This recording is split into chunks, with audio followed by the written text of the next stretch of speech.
The reversal of Roe v. Wade, the landmark 1973 Supreme Court judgment that made abortion a constitutional right, has created a debate within the Muslim community. Much of this has centred on support for pro-life or pro-choice positions, binaries that reflect a liberal and conservative worldview, not an Islamic one.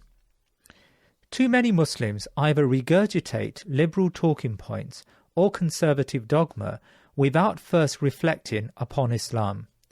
Today I want to look beyond these stifling discussion points, to look at the medical, social and political implications, as well as to get to grips with Islamic scholarly discourse on the issue of abortion. I ask my guests today, all three distinguished in their fields, to take a deeper look at the issues arising from the revocation of abortion as a constitutional right. What exactly is the position of the sharia regarding abortion? What did the classical scholars say about the issue? And is there a difference with more modern takes? How do we appreciate the political context of the Supreme Court decision? And what are the social repercussions?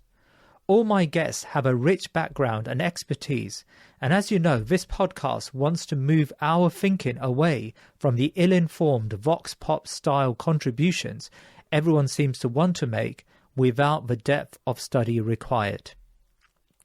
Dr. Tahseen Shareef is a US-based physician specializing in internal medicine. She started 2 Islamic schools in her home state, California, delivers Islamic circles to women, and is currently pursuing an Alamiya degree on top of her busy clinical responsibilities. Iyad Hilal is an author of an acclaimed book on Usul al-Fiqh and regular Friday khatib at mosques in California. Dr. Tahseen Shareef, can I start with you first? Can you please explain to our listeners what this Supreme Court judgment really means? With the overturning of Roe versus Wade, some states are going to be unaffected regarding the right to abortion. Other states will make it illegal to have an abortion. If we look back at 1973 with Roe versus Wade, what happened was it became a constitutional right for a woman to be able to get an abortion before her fetus is viable. So it was ruled that during the first trimester, the right to terminate a pregnancy is a woman's choice, and it would be unconstitutional to ban her from obtaining access to abortion in any state. But states could still regulate abortion or outlaw them beyond the first trimester. So with a conservative Supreme Court in place, what happened was Roe versus Wade got overturned after 49 years. So now the issue of whether an abortion is legal or illegal fell into the hands of the state, and it is no longer a constitutionally protected right. So in 16 states such as California, New York, New Jersey, as well as the District of Columbia, women will still be able to access abortion, and they will have the right to do so without any consequence. And in fact, more policies are being put into place to give access to constituents in these states. But however, when it was leaked in May by Politico that this decision of Roe versus Wade will probably be overturned, many states jumped to planning more restrictions and putting more laws into place and bringing back previous laws that had been in place regarding abortion. So, for example, on May 26th in the state of Oklahoma, the governor signed stricter laws that would ban abortion at the point of fertilization.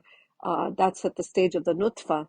Of course, there's still few exceptions where the woman's life would be in danger or she would have a drastic effect on her health. And in the state of Oklahoma, they're allowing other citizens to report anyone who gets an abortion or who performs an abortion. So doctors would be threatened with felonies and women would be criminalized for abortions. The state of Texas actually offered a $10,000 reward for reporting anyone who's suspected of seeking, obtaining, helping, or performing abortions. So it becomes very difficult with these kinds of restrictions.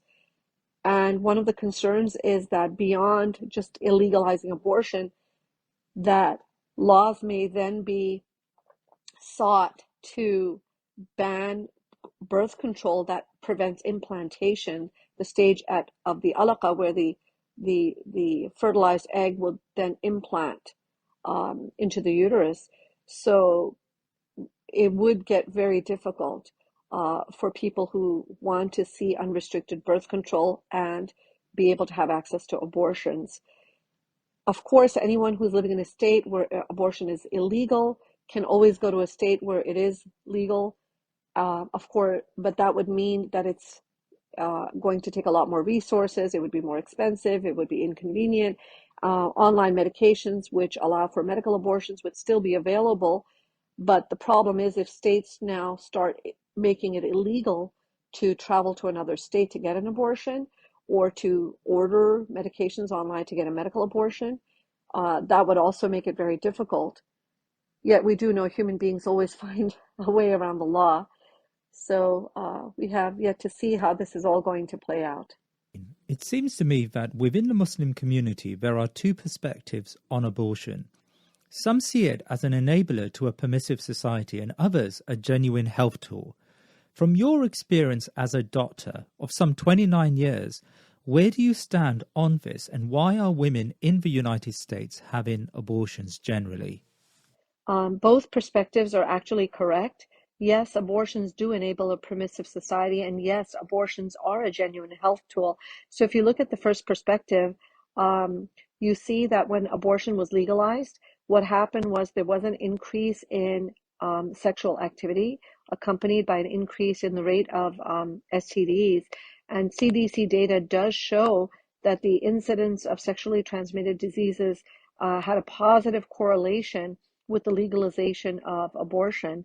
If you look at data from 2019, 86% of all abortions that were performed were on unmarried women. And in general, 25% of unmarried women got abortions that year, and 4% of married women got abortions. And also in 2019, 34% of the women who were getting abortions had 1 to 2 prior abortions. The perspective that abortions are a genuine health tool is very important to discuss because there are real serious situations in which a woman may lose her life due to her pregnancy.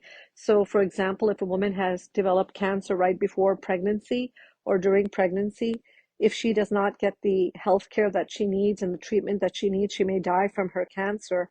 So she may have to resort to an abortion in that situation. There are also health conditions such as eclampsia, preeclampsia, which elevate the blood pressure and lead to morbidity and mortality in the pregnant female, and severe heart disease such as cardiomyopathy, in which the heart may be too weak to endure pregnancy and delivery, may result in the need for an abortion.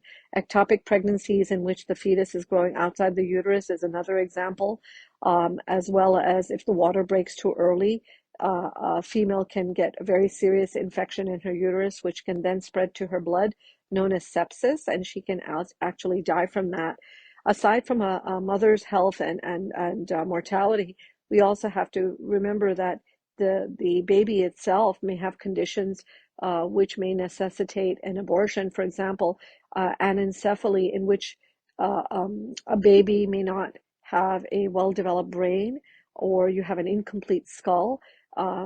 These babies may result in stillbirth or may only survive a couple of hours after delivery. You also have a condition such as trisomy 13, in which you have an extra chromosome 13, which again, the babies may not survive beyond a month or a year, in some cases, maybe a few years. So situations such as this would necessitate getting an abortion for the purpose of, the mother, or for the sake of a child that's severely malformed. As for my own experience, having done medicine in a clinic for about 30 years now, a few of those years were in a community health clinic where women would come in for referrals for the sake of an abortion. I think my experience has been that mostly the abortions were being sought for reasons similar to what's out there in data for America, in which case most cases of abortions that were sought were for women who were unmarried and didn't want to have a child at that point in their life. There were also cases of women who didn't want to have children because it would interfere with their education or their pursuit of their career. So they didn't want to go through with the pregnancy. There are some cases as well of women who were done having children and they were already so busy and they could not handle having another child. And again, there were cases where women, for financial reasons, didn't want to have any more children. So I think that what we find in data is reflective in my own practice of why women get abortions. If I may pick up on the last point you've mentioned there is a fair sense more acutely within the liberal pro-choice lobby that women may die as a result of the move to devolve abortion from federal level to a state level. You've said that these states are going to make it very difficult to get abortions, and this may impact the life of women who face medical difficulties. Is this your reading of the new measures? Unsafe abortion is certainly a serious concern. And of course, this is more the case in countries that have inadequate medical facilities. But in America, I think there's been so much hype and false representation when discussing unsafe abortions. You've had pictures painted of back alley butchers, unsanitary abortions. That was inaccurate. They've even had reports that 5,000 to 10,000 deaths were occurring per year due to illegal abortions. And this is entirely incorrect. If you look at CDC data, there was definitely a real problem before 1942 when we didn't have penicillin and sulfa antibiotics available, and there were quite a few deaths occurring because of uncontrolled infection. But the data that is 10 years before Roe v. Wade shows that there were 90 to 150 deaths per year from illegal abortion. Again, the data is an approximation, but this is the best that we've got. And in 1972, the year right before Roe v. Wade, when abortion was legalized, they reported 24 deaths from legal abortions versus 39 from illegal abortion. So we don't want to trivialize, the loss of even one life, because human life is valuable, but definitely we have to be cautious in stating how many deaths have been occurring from illegal abortion. And we do worry that if abortion is not accessible to some women, they may resort to unsafe abortions, unfortunately. One thing to consider also is that now we have what's called medical abortion, where you can literally order online a couple of pills and take those in order to have an abortion. Of course, that needs some monitoring, and you have to be careful for some bad outcomes from that. But this option has reduced the surgical risk that was involved in the past for having abortion. Now, we're going to hear from Ustadh Iyad Hilal in a second about the Islamic opinions on abortion. But we know that there is a consensus that if the mother's life is at risk, then this procedure is valid at any point, actually, in the pregnancy. How common is this one issue that women who seek abortions in the United States do so because their life is at risk as a result of a risk in her pregnancy? When we look at the issue of a mother's life being at risk and the rate at which abortions occur for that risk, I think it's good to look at the state of Florida as a case study, because Florida is a state that actually records the reason for abortion, and it will reflect what's happening in America. If you look at data from 2020, Florida had 74,868 abortions, out of which 74.9% were elective for no reason. Specifically looking at a woman's health and her life, 0.2% were where the woman's life was endangered by the pregnancy, and 1.48% is where the woman's physical health was threatened by the pregnancy. So that's important to know that it's not a very large percentage. 0.98% of the abortions were for serious fetal abnormality, 0.01% for incest, and 0.15% for rape. But at the same time, we need to make sure we clarify that while 1.48 and 0.2 don't seem to be very high percentages, when you translate this to a population in which maybe you have 1 million abortions for the year, that would The 1.48 translates to 14,800 women who would potentially lose their life or have their health seriously affected by pregnancy.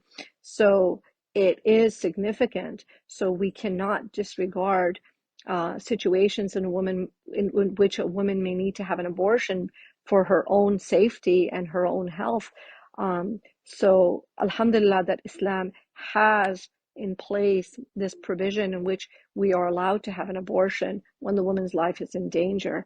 So I think that while it's not very common, it is still a significant number. Oh, that's really, really revealing.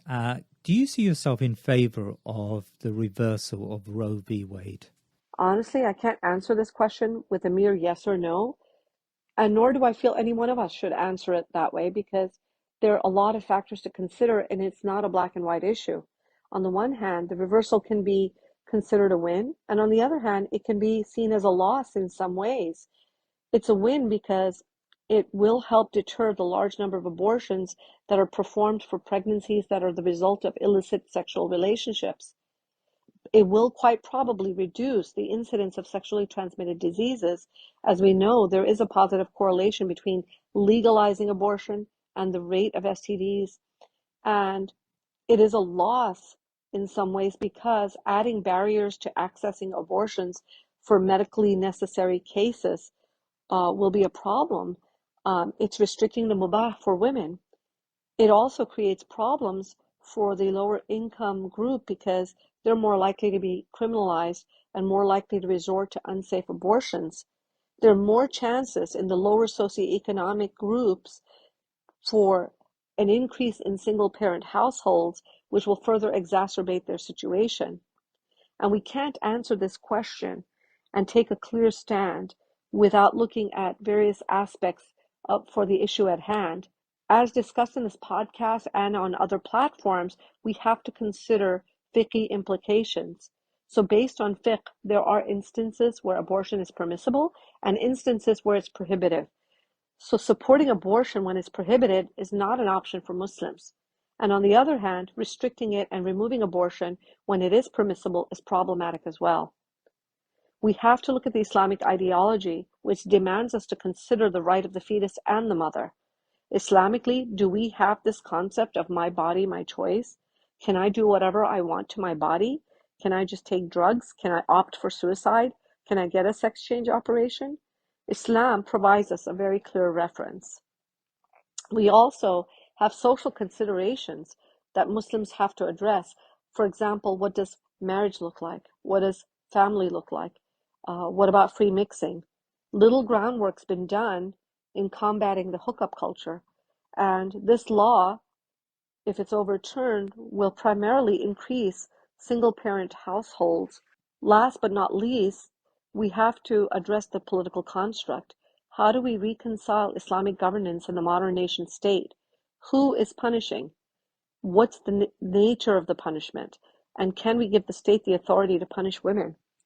So Roe versus Wade really represents a failure of Muslims to have their own political agenda, to treat systemic issues, and independently assert an opinion for abortion. Dr. Tahseen, one last question. Can you tell me, when is a fetus viable? At what point can a fetus live, say if the baby is premature, outside of a mother's body? When discussing the issue of abortion, it's really important to also touch upon viability. I think that this has been debated as to when is the exact point that a fetus becomes viable. Viable meaning it's able to survive outside the womb of the mother. And those babies that are born at the end of second trimester typically still will have significant problems and will need a lot of medical care. First trimester, you don't see survival. No baby can live if it's born in the first trimester. The second trimester is typically between weeks 13 to 26. They call weeks 20 to 25 as peri-viable.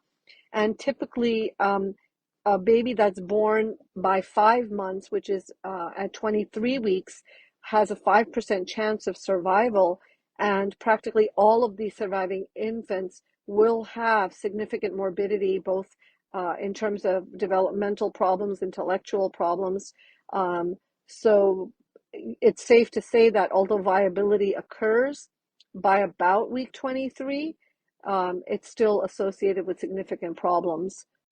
Jazakallah khair, Dr. Tahseen. I think that clarifies a lot for our listeners. Now, turning to you, Ustadh Iyad Hilal, I'm going to ask you today about the Islamic verdicts. We want to explore the details and how the different schools of thought, the madhahibs, understood this issue. Do you see yourself as someone who supports a liberal opinion or someone who supports a conservative opinion? Where do you place yourself in this discussion about the social issue of abortion? I don't consider myself, I don't give myself this label, liberal or conservative, because the Islamic fiqh does not function within this frame. We, all of us, believe that Allah is Malik al-Mulk. We belong to Allah. لله ما في السماوات وما في الأرض. To Allah belongs what is in the heavens and what is in the earth. In another ayah, قل إن صلاتي ونسكي ومحياي وماتي لله رب العالمين. Say that my salah and my rights and my life and my death belong to Allah. Third ayah, إنا لله وإنا إليه راجعون. To Allah we belong and to Him we return. So we are created by Allah. We should live according to the message that He sent. He sent His messages through different messengers throughout the history, concluding by Muhammad sallallahu alaihi wasallam, which was the last and the final message, which is the message of Islam, that provided us also not just with aqidah and with system of worship, Allah, and minhaj, a methodology. And if we move to the fiqh, Islamic fiqh is very diverse, even within the same madhab, as we will see when we talk about the views about abortion. The jurists, when they discuss this issue of abortion, they didn't discuss it from any background other than usul al-fiqh frame. How to understand the text, how to apply it, how to interpret this ayah, how to interpret that hadith, how can we reconcile between these two ayat. So there are ayat and hadith, and then how to navigate to this. So can you lay out the general Islamic opinions that come from the madhahib on the issue of abortion? If we notice the fuqaha in general, I'm now talking, the Maliki fiqh is the most strict fiqh in this mas'ala. By mas'ala, you mean the issue, so the issue of abortion. Yes, and the Hanafi fiqh is more lenient.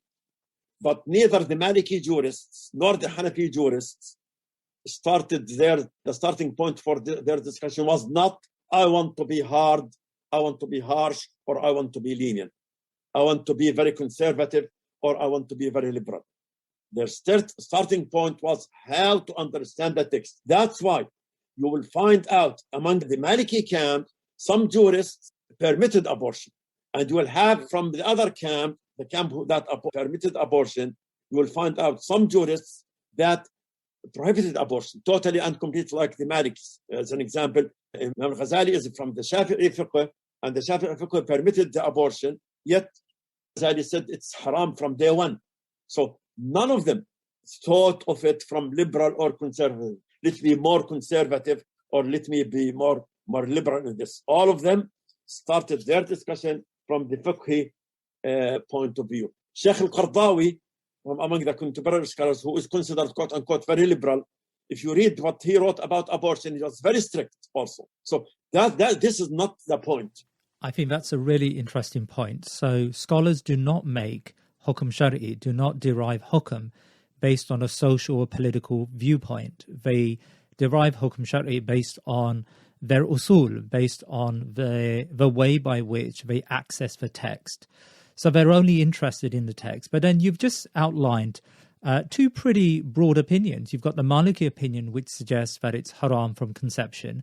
And then you've got the Hanafi, and I think you mentioned the Shafi'i opinion, which largely argues it's mubah.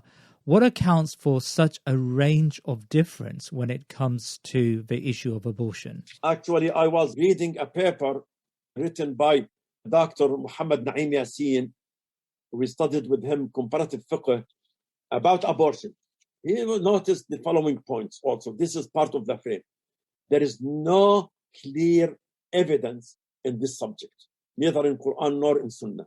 He says what we have ayat preventing killing other people, تحريم القتل, the homicide crime, or killing your children. There are ayat and ahadith talk about the development of the embryo. But we need to know that Quran Kareem is not meant to be a book of medicine. The ayat are very general, and we need to understand them also based on the medical information we have nowadays. So that when we make the tafsir of the ayat and the ahadith, we need to understand them within the medical information, as long as we know, we are sure about this information. There are ahadith assign certain monetary compensation for this crime. If someone is causing a lady to abort her baby, this is a crime. No doubt about this. Someone hit a lady or gave her something to drink and caused her to abort her baby. This is a crime. There is ghurra or free a slave. It depends on the situation. What about husband and wife want this abortion for a specific reason? Does it apply or not? So he concludes, Dr. Muhammad Naim Yassin concludes saying, إذن المسألة تدخل في دائرة الاجتهاد. Then the mas'ala is within the sphere of ijtihad. So that's why he said there you have so many differences among the jurists in this mas'ala. Now, there is also another point Muslims didn't face before, which is the fetus defect. If the fetus is defect, should you abort it or not? At that time, there was no way to see if the fetus is defect or not. Now they can. But at that time, what they can do at the best, if there is a midwife, can tell you if the fetus is alive or not. It can be, maybe, at certain time. But no one would tell you that if there is defection in the embryo, in the fetus. Okay, that's fascinating. I want to explore the different opinions in greater depth, but can we regard the fetus to be a fully fledged human being? What does the Sharia say about this? Al-Ahnaf said, since it has the ruh, the life, the vital signs, in one way it is, in another way it is not. One way it is because it has a life. It's not because it's still attached to the mother, so part of the mother, so not independent. But this is why actually, if you look at the ahkam sharia regarding the fetus or the embryo in Islam, you'll see the following. Sadaqatul fitr, you don't pay it on the fetus at all. However, if the lady gives a birth even at the last day of Ramadan to a baby, boy or girl, as long as it is before Salat al-Eid, you pay Sadaqatul Fitr for that baby.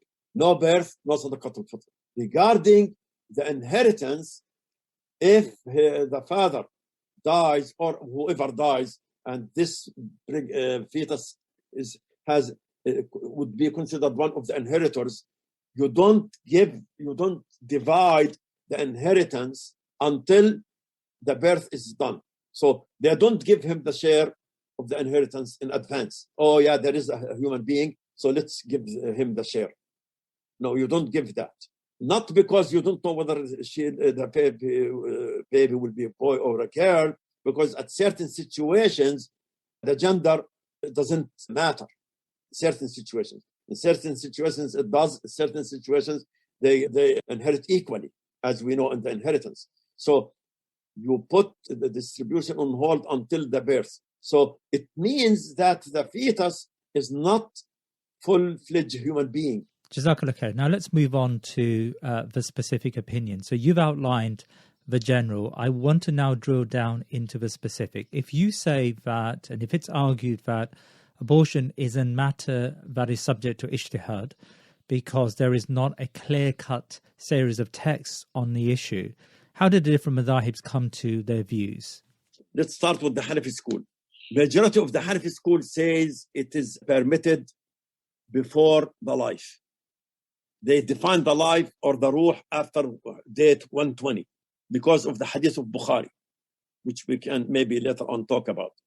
But it has to be with the agreement of both husband and wife. Ibn Abdin, one very well-known Hanafi jurist, he said two phenomena: ظهور الأعضاء والتخلق, when the fetus starts having this formation, start taking certain shape, can you identify the organs or not? Now, when did they discuss it? They discussed it in the, again, if there is a crime happened.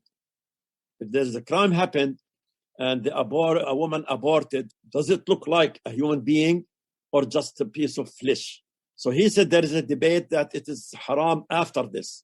Some people said, no, it's haram after the ruh. So this debate is within the Hanafi school. But also Ibn Abdin said some Hanafi jurists prohibited abortion.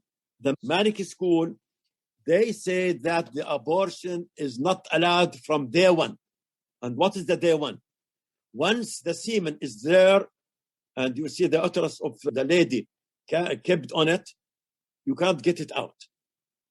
Even before the plantation, even before it reaches to the quote-unquote jidar al-rahim, the wall of the womb. But al-Lakhmi, very well-known Maliki jurist, he said it is allowed as long as it is within the first 40 days. You see the cross reference between this. One Hanafi jurist said it's haram, one Maliki jurist said it's allowed. And they said that the hurma, as Al-Qadi Abu Bakr ibn al-Arabi said, it comes at different levels. He said the lowest level, he said, which is even actually it's not haram, if there is no, if the semen didn't reach its place. They call it al-azl. That's not haram. But he said after that, once the uterus kept the semen, that's haram. More haram is if it started developing its shape, which may be after 40 days, 42 days. And then it's more haram after 120 days when the ruh comes into the body. The Shafi'i school, very much similar to the Hanafi school. They say it is permitted before the life, before the ruh, with the exception of Imam al-Ghazali. He corresponded to the Maliki view, said it's haram. The same thing regarding the Hanbali school, very much similar, the same. It is permitted within the first 40 days, not the 120. The only difference is the Hanbali is restricted to 40 days. The others said until day 120. But Ibn al-Jawzi, a Hanbali jurist, said it's haram. Ibn Qudama, very well-known Hanbali jurist, was not clear on this mas'ala. He talked about it while talking about the blood compensation. Does it take the shape of a human being or not? Ibn Hazm also is not clear. He said, first of all, before 4 months, 120, it's not killing, it's not homicide. But he said after that, if there is abortion, again, someone caused a lady to abort. If the aborted body doesn't look like it has a human shape, then you have ghurra. If it has, then you have diya. The difference for them, to him, in the ghurra, in the first case, if it has no shape whatsoever, the ghurra goes to the mother, not to the inheritor. If it tells you that this is body with ruh, with everything, but it's dead, then it goes to the inheritors. Why? Ibn Hazm, he said in the first case, I consider it as part of the woman's body. These are some, by the way, the Abadi and Ja'fari school, they say it's haram. In all stage. Very much similar to the Maliki. Okay, so we have a range of opinions there from... Just a range of opinions. This is very diverse, even within the same madhab. I mean, that's very interesting. And you've raised there a discussion which has been raging on social media. And of course, that's not the best place to have these discussions. But some argue that the evidence for 120 days is very limited and it can only be for a specific reason before 120 days. And some have argued, some contemporary scholars have argued that the 40 days limit is the strongest opinion, they say. Can you first just spell out or explain the evidence behind the two dates? Okay. Like we mentioned, there is no clear-cut evidence. There are certain ayat talk about the embryo development, and there are 2 hadiths or more than 2 hadiths talking about also the stages or the embryo goes through. And if we look at the ayah, one ayah, Surah Al-Mu'minun, ولقد خلقنا الإنسان من سلالة من طين ثم جعلناه نطفة في قرار مكين ثم خلقنا النطفة علقة فخلقنا العلقة مضغة فخلقنا المضغة عظاما فكسونا العظام لحما ثم أنشأناه خلقا آخر فتبارك الله أحسن الخالقين. صدق الله العظيم. Let me read the translation, and one part of it I will read more than one translation. Yes. Because there is difference in the understanding of this part. And we made at the beginning وَلَقَدْ خَلَقْنَا الْإِنسَانَ مِنْ سُلَالَةٍ مِنْ طِينٍ, and we created human from a clay. That's reference to Adam alayhi salam. Adam was created out of clay, as we know. But after that, ثُمَّ جَعَلْنَاهُ الْإِنسان, then became nutfa in a very lodging place.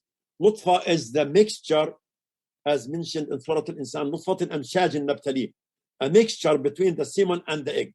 After the egg fertilizes, it starts immediately developing, even in its way to reach to the uterus through the tube, valve tube. During this, it will already grow. So this is the nutfa during this stage. It will need maybe 7 days or so to reach to its destination, since the conception and until it is attached to its place. And then the ayah says, ثُمَّ خَلَقْنَا النُّطْفَةَ عَلَقَةً. It will become a clot when it will be attached to the uterus or to the womb. And from that, there will be little lump of flesh. فَخَلَقْنَا الْمُضْغَةَ عِظَامًا. And here is the difference. One translation says, and we made out of that little lump of flesh bones. Another translation, then we developed the lump into bone, and we made from the lump bones, and we covered the bones with flesh. Because actually, the mudgha does not develop into quote-unquote bones, so the fetus will turn to be bones, and then after that, it will be covered by flesh. I wrote Tafsir Surah Al-Tariq. I consulted some doctors. They told me the development goes hand in hand. Some cells of the fetus develop to turn to be the productive system. Some will develop to turn to be the nerve system. Some will develop to be digestive. Some will develop to be bones. And some will develop to be flesh. So they will go hand in hand, the development. But the ayah says, ثُمَّ أَنْشَأْنَاهُ خَلْقًا آخَرَ. And then after that, we will develop him, will form him to another creation. So there is no time frame. There is hadith. Now, let's come to the hadith. We have hadith in Sahih Bukhari, which all of them almost focus their discussion on. It says the matter of the creation of human being is put together into the womb of the mother in 40 days. And then he becomes a clot of thick blood for similar period, 40 days. And then a piece of flesh for similar period, another 40 days. Then Allah subhanahu wa ta'ala sends an angel who is ordered to write 4 things. He is ordered to write down his deeds, his livelihood, his date of death, and whether he'll be blessed or wretched in religion. And then the soul is breathed into him. So the soul will be breathed after 120 days. So they said before 120 days, it's not human, it's okay. After 120 days, it has the ruh. Now, I'm not talking about exception, if there is a threat to the life of woman, the mother or not. I'm not talking about that. I'm just talking about a neutral abortion. So you're saying, just to spell it out, you're saying that before 120 days for these scholars, it is mubah, it is permitted? Yes, the majority say it is mubah. The Hanbali says it is 40 days. The Malik, of course, from day one, it's haram. And so what seems to be the case today is, at least there is a dominant opinion in the Muslim community that it's haram with exceptions. This is what comes through with many of scholars. I mean, how would you frame? Yeah, let me keep this on hold at the end so that we'll have a general idea about it. Now, there is hadith in Sahih Muslim. Does not talk about 40 and 40. It talks about 40 days. But the translators, unfortunately, translated it to mean 40 and 40. You know, they translated it into this. If you search Sahih Muslim, it's the first hadith in Kitab al-Qadr, the Book of Destiny. The constituents of one of you are collected for 40 days in his mother's womb in the form of blood, after which it becomes a clot of blood in another period of 40 days. Then it becomes a lump of flesh, and 40 days later, Allah will send his angel with instructions connecting concerning 4 things. Now, it shouldn't be like this. The hadith didn't say this. Hadith said what it means, في ذلك مثل ذلك. The constituents of one are collected for 40 days in the mother's womb in the form of blood, then becomes a clot of blood in the same period, في ذلك, and then becomes a lump of flesh in the same period, the same 40 days. So we talk about 40 days, which will begin after that, the formation of fetus. So it's not 120 days, but rather 40 days. After 40 days, we'll have the formation of the fetus. I listened to a translation of Dr. Hatim al-Hajj. He said that you have to reconcile. He said it's very difficult for a doctor to accept that what was mentioned, what the commentators gave regarding the hadith of Sahih Bukhari, and he is more into what the Zamalkani said in commenting on the hadith of Sahih Muslim, that this most likely is the case.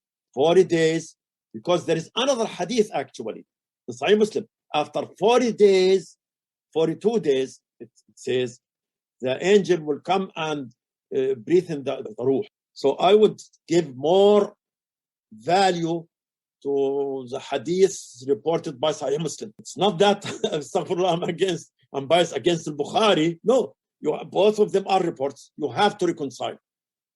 And the Sahih Muslim is very much, let me say, consistent with the ayah. Does not give time frame. It says ثُمَّ أَنشَأْنَاهُ خَلْقًا آخَرَ, and then we formed it into another creature without time frame. If you make research in the internet about the shape of the fetus, it will start identifying itself more after almost the beginning of the second trimester. The first trimester it doesn't, which is the first 13 weeks, it doesn't give you clear shape. So the khalq akhar happens after that. Hadith Sahih Muslim is more consistent with the meaning of the ayah, which does not give us a specific time frame in days, but rather in stages. So the focus of the fuqaha is on the hadith al-Bukhari, I noticed. So they say the first 40, the second 40, the third 40. Haram after the third 40, they agree on this. They differed, and they agreed on the first 40. They differ in the second 40, as we'll see in the contemporary scholars. Because it's good to go over the views of some contemporary scholars in this mas'ala. So let me ask you about the contemporary scholars and what they say on this issue. But I think you've clearly laid out the difference of opinion. So you've got the hadith in Bukhari, which seems to indicate that life begins after 120 days, and then you've got the hadith, or couple of hadith in Sahih Muslim, which seems to argue that it is 40 days. And there is some discussion about how to reconcile these two sets of hadith, and you've laid out that some scholars sided with Bukhari and some scholars sided with Muslim on this issue. So let's talk about the contemporary scholars. What do they say about this? We know that the Maliki school is the more strict school, first of all.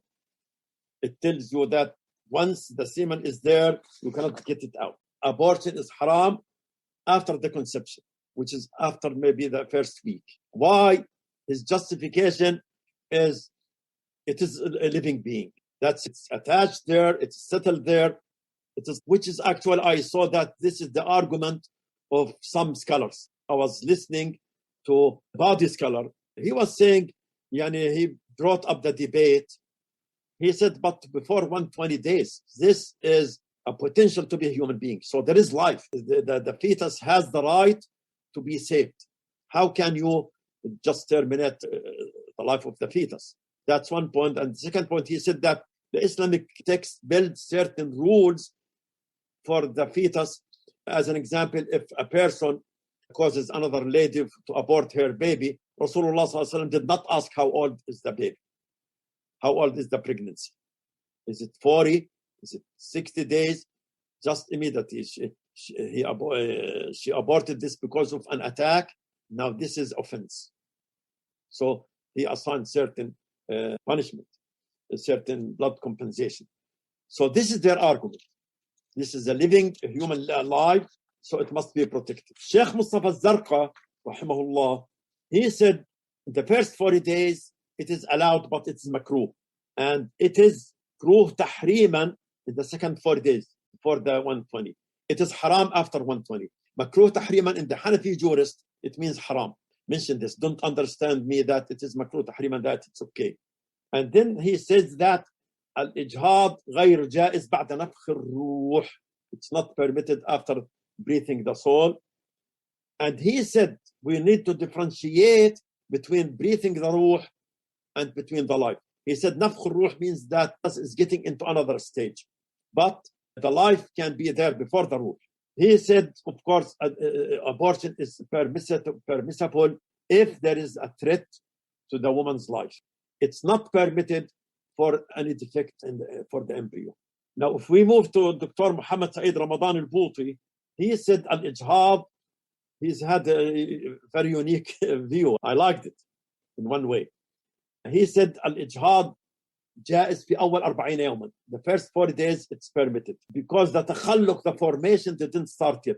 He says التخلق, and he quoted the Hanafi jurist, if you can see a finger or an eye or one of the organs. And he said al-ijhad is haram because of zina.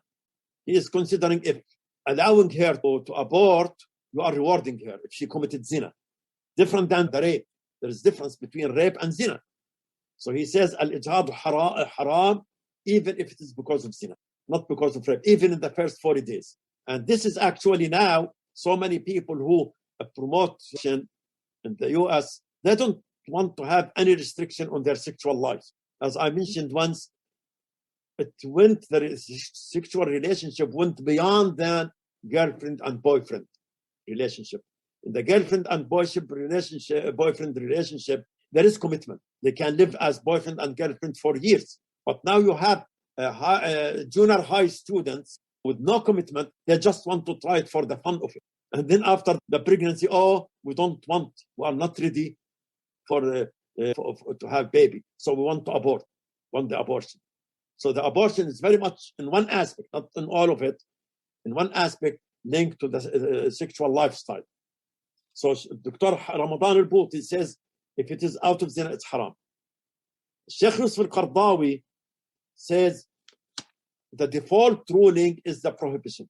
I said it is common understood that Sheikh al-Qardawi is quote unquote liberal, is one of those modernists. When you study his view about abortion, he says al-aslu fil ijhad al-hurma. The default is the prohibition. But the hurma moves, it can be high as long based on the age or the development of the fetus. In the first 40 days, it's less prohibited, and it can be permitted for some excuses. After the first 40 days, the hurma, the prohibition is more stronger. It cannot be except for excuses approved by a jurist. And after that, it will be even more after 120 days. These are some views of the contemporary scholars. I said that the Abadi say it's haram period. The Ja'fari say it's haram period in any stage. Even the debate for the hazardous threat for the mother, they debated it. Some said no, even with this case, it's not allowed. Some of them said it's allowed. And each one of them brought their argument, again, because there is no clear-cut text in this mas'ala. And I consider if there is serious threat for the mother, it's allowed. But the doctor will tell you, it's not her or her husband. And if the doctors tell us that there is defection in the embryo, it's not that the embryo will lose the sight, vision, or no. There are situations where you most likely will not live a viable life. I would say also in that case, with the consultation of doctors, it's permitted. Okay, I mean, you've raised a number of issues. There are variables there as to how or when it's permitted to abort a fetus. But it was, at the end there, I'm slightly confused. So if you're saying, or if a scholar is arguing that it's mubah until 120 days, generally speaking, it's mubah, then of course the reasons would not apply, because mubah means any reason. One can... For any reason. For any reason, okay. Some said, no, there must be a reason. But there is no need, there is no evidence for a reason. So I said 120 days because the ruh will be breathed in that after 120 days. After 120 That's their justification. Just so that we can complete the discussion, for those who say there is a need for a reason, or for those who say after 120 days there is a need for an exception, what sort of exceptions and reasons did scholars mention? I would say if there is a serious threat for the woman's life, and I'm not a doctor to tell you at what stage of pregnancy there can be a threat.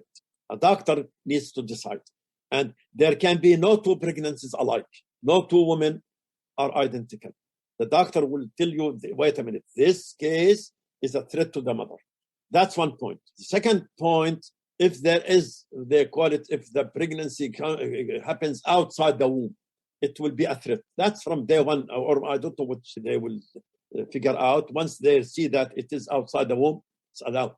Don't wait. Now, regarding the deficiency, if there is a problem in the embryo, again, I don't know when the doctor can tell, but I was listening to a doctor. He says once we try to do a test to get the fluid and implant it, he says the implantation needs 3 weeks.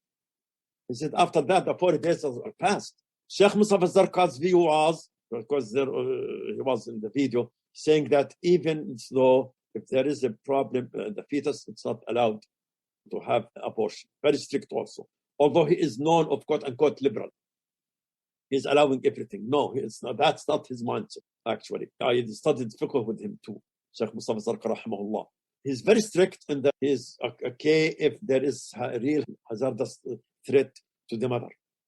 Other schools, even in the Hanafi and the Abadi, I noticed this in the Hanafi and in the Abadi. Some people said it is permitted. Why? Because the life of woman or mother is for sure, it can be saved. The life of the fetus is probable.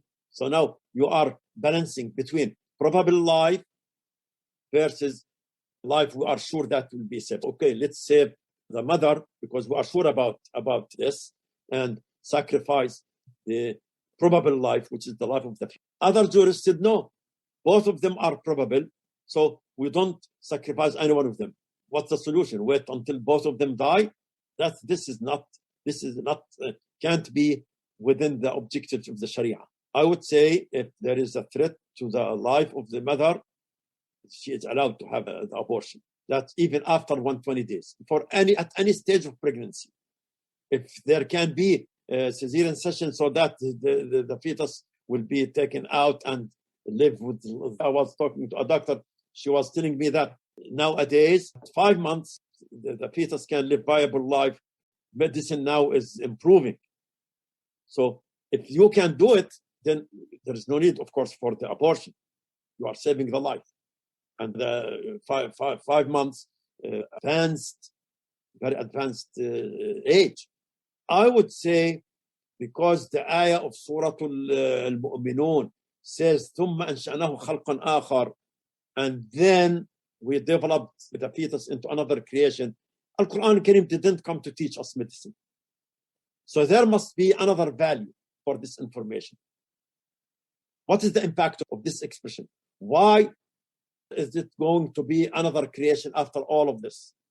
I would say the impact of this is in the abortion. So once the fetus gets into this stage, it's not allowed.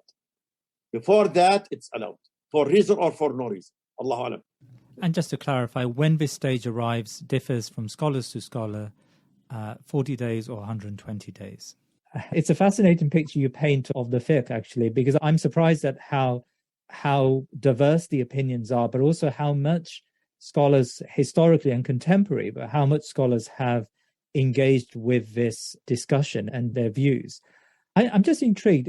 Let's go back to the point about if we were to take the view that it's mubah, and until in your case, until 5, 6, 7 weeks, or in the Hanafi scholars' case, 120 days. And by saying it's mubah, we're saying it's for any reason. How about then if a couple decided that they want to abort the baby because of economic reasons, which I understand many decisions. I mean, we can, of course, say that there are deep social problems in the United States, but many who abort their children in the US and across Europe and across the world probably do so for economic reasons. We know the ayah which says, do not kill your children for fear of poverty. Allah subhanahu wa ta'ala sets our risk. Should that be, or can that be a reason within the reasons before, of course, before it becomes haram? Can that be a reason? First of all, we can't consider the fetus as a child. It has the potential to be a child, but it's still not a child yet. So I would not apply the ayat that period of life to that cycle. So the economic reason, from the very beginning, husband and wife can tell if their economic situation is okay or not. And according to Sheikh Mustafa Zarqayas, it is allowed. He says even if there is a new job, she has to move from one place to another, as long as it is within that frame, it is a reason. After the 40 days. In the second 40 days, which he says it's makruh tahriman, which is haram. Ustadh, we've had a really fascinating discussion today about the ahkam sharia. I wonder whether you need a certain level of maturity to understand the complexities of the sharia. I mean, it seems to me that in today's world, Muslims tend to look for very easy answers. You've written about usul al-fiqh, and the more you read your book and other books on the subject, you realize that sharia is complex, and the development of sharia is complex. And I suppose that needs a certain mindset in the way we approach Islam.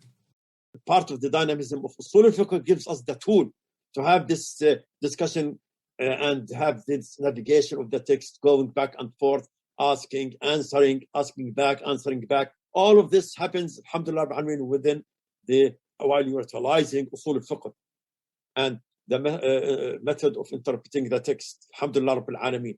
And this one is one feature of the Islamic fiqh. There is no clear-cut text, but they elaborated on, at times, the objectives of sharia, at times to the implicit meaning of the text, at times to the secondary meaning of the text, so that they produce, at the end, we have this diversity in the view, in the fiqh. And again, which view you need to apply. In the absence of the Islamic political system, it is left to the individual. As you raised that, so imagine if we had, inshallah ta'ala, a caliphate, and the caliph decided that he's not going to centralize these fiqhi opinions, especially those opinions which are not based on clear-cut evidence. They're based on ijtihad. And so he left it to the different regions, the wilayat, to make decisions about. So maybe a region which is North Africa and Maliki, they would apply the strict haram, it's haram. And in a region which is Hanafi, Pakistan, they would apply the hukm of mubah until 120 days and anything in between. Could you foresee a situation where you would have, like in the United States today, because of course you've got the red states and the blue states, and those states that are conservative are now pushing for, of course it's not, they're pushing for an opinion which is closer to the Maliki view. Can you imagine a situation like that in the world of Islam? The difference is, still there is difference there. So the division is based on liberal versus conservatives. So the blue states are more liberals, the red states are more conservatives. So there is a division. That's why some people say, wait a minute. And actually, I was not expecting the Supreme Court to take this decision. I was expecting that Supreme Court will have a compromise.